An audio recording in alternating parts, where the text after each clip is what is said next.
šajā rītā, lai mūs uzrunā vārdi no 9. psalma.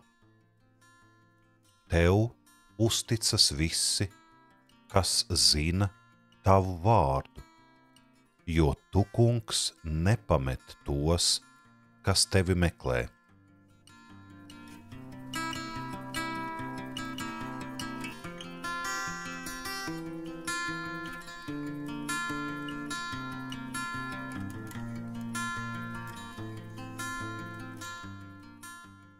Debes Tēvs, mēs pateicamies par jauno dienu, par vēl vienu šodienu. Pateicamies, kungs, par šī rīta psalma vārdiem, jo tie rosina mūs uz nopietnām pārdomām. Tie raisa mūsos svarīgus jautājumus. Ko nozīmē tev uzticēties? Ko nozīmē zināt tavu vārdu? Ko nozīmē tevi meklēt? Un kā tas izpaužas, ka tu nepamet tos, kas tevi meklē?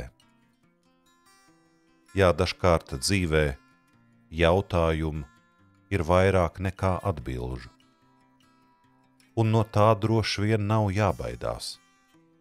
Mums vienmēr nebūs atbildes uz pilnīgi visu, un varbūt arī pat dažkārt nevajag, jo svarīgāks par atbildi ir pats jautājums.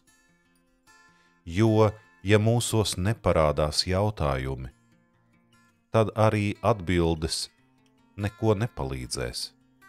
Mēs tās neņemsim vērā. Mums tās nebūs aktuālas, mēs tām nepievērsīsim uzmanību. Un savukārt, ja mūsos būs parādījies jautājums, tas mūs rosinās domāt, tas rosinās mūs mazliet citādāk raudzīties uz dzīvi un pasauli. Un pat ja mēs nebūsim atraduši atbildes, mēs jau būsim nedaudz mainījušies. Jautājums mūs būs izmainījis. Jā, ko nozīmē, ka cilvēki uzticas tev, kungs, jo zina tavu vārdu? Kam parasti mēs uzticamies? Ja kaut kas ir svešs, nezināms, no tā mēs cenšamies distancēties. Tas mums izskatās nedrošs, varbūt kādreiz pat biedējošs. Bet ja kaut kas ir iepazīts, tad mēs jūtamies daudz drošāk un pārliecinošāk.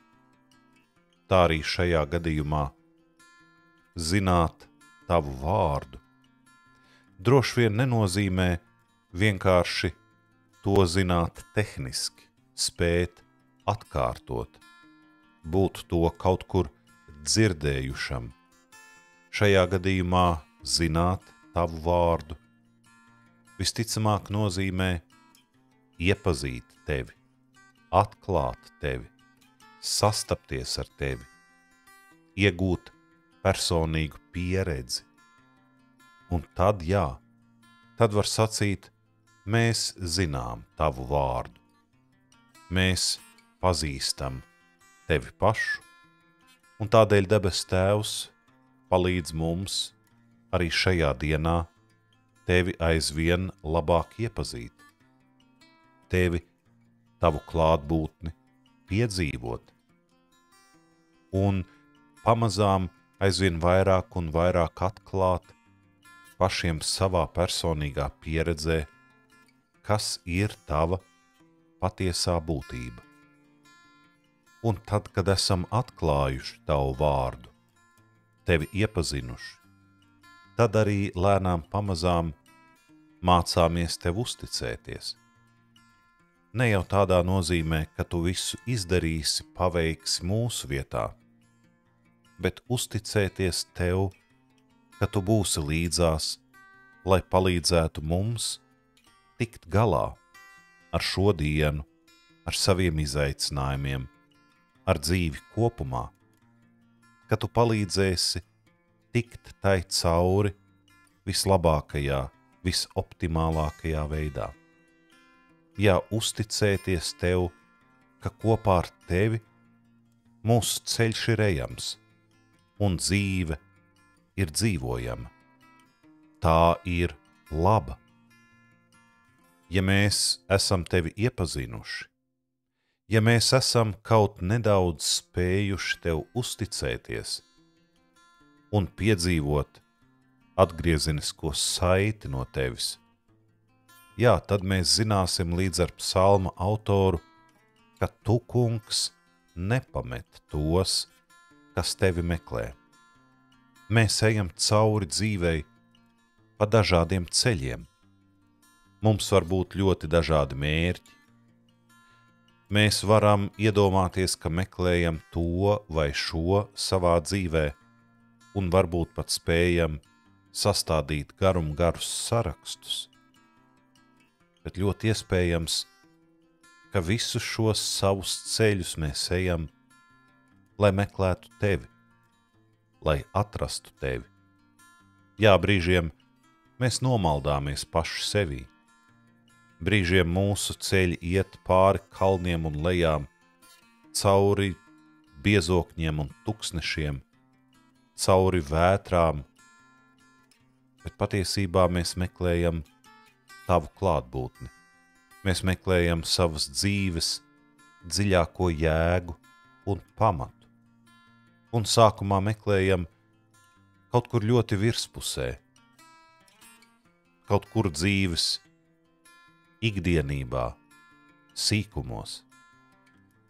Bet ja vien mēs paliekam uzticīgi šiem meklējumiem, tu, kungs, mūs nepamet. Tu nāc mums līdzi mūsu ceļā. Tu pats kļūsti par ceļu un mērķi vienlaicīgi. Un mēs lūdzam debes Tēvs, ka šī diena, kuru mēs šodien piedzīvojam, var būt mazs gabaliņš mūsu noietajā ceļā, tevi meklējot. Lai šī diena var kļūt par mazu pieredzes fragmentiņu, mācoties tev uzticēties, cenšoties tevi iepazīt. Arī šodien. Mūsu Tēvs debesīs, svētīts lai top tavs vārds, lai nāk tava valstība. Tavs prāts, lai notiek, kā debesīs, tā arī virs zemes. Mūsu dienišķo maizi dodi mums šodien, un piedod mums mūsu parādus, kā arī mēs piedodam saviem parādniekiem. Un neieved mūsu kārdināšanā, bet atpestī mūs no ļauna, jo tev pieder valstība, spēks un gods mūžīgi mūžos. Āmen.